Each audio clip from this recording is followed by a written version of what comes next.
This is an extremely demanding three-shot par 5. Depending on the result of your drive, either lay up short of the marsh, leaving approximately 140 yards, or carry over it, leaving a short wedge to a long but shallow green. This is an extremely demanding three-shot par 5. Depending on the result of your drive, either lay up short of the marsh, leaving approximately 140 yards, or carry over it, leaving a short wedge to a long but shallow green. The best angle to this green is from the upper or left part of a wide two-level fairway. The green is elevated, with marsh coming into play long and left.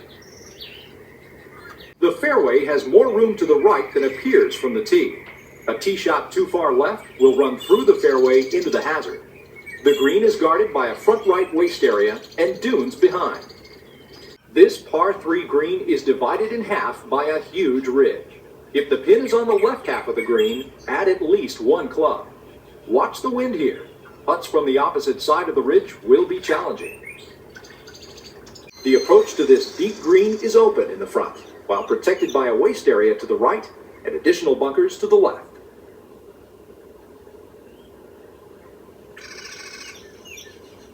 This second of the par 5s is reachable in 2. The fairway narrows toward the green about 50 yards out. If players think their way through it, this hole will yield birdies. A wide two-level green that narrows at the back where it slopes down.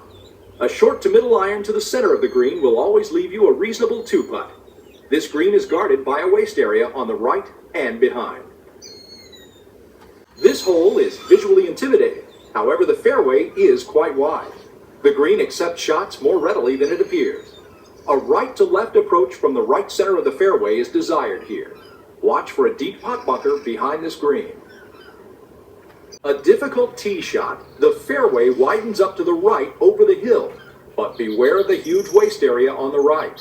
Approach this green from right to left for best results. Players should avoid going over this green.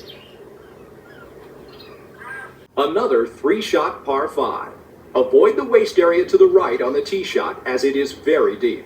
2 good shots will set up a short approach to this elevated green.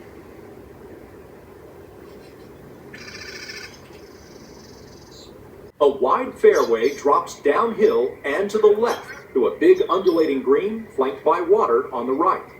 There's more room to bail out on an approach to the left than appears. Drive it to the right of the waist area in the fairway and bite off as much as you have the nerve for. The water runs all the way up the right side of the fairway and green. Watch the wind on your approach to this deep green. This par 3 offers a spectacular view of the Atlantic. An elevated green is guarded by waist on the left side. Check the wind to determine club selection to this deep green. Players that miss this green will be tested to save par. Favor the left center of the fairway off the tee to leave a short to mid-iron into this very accessible green. Avoid going over or left of this green on approach. A long drive down the right side of the fairway catches slope, giving you the option of going for this par 5 in 2. If you do, avoid the huge waist area left of the green because it is just as difficult as it appears. A proper layup will leave a short wedge. This final par 3 is visually intimidating. Take a deep breath, check the wind, and take it to the middle of the green. Proper club selection is critical. Anywhere left is not always good, but at least it's dry. Par is a good score here.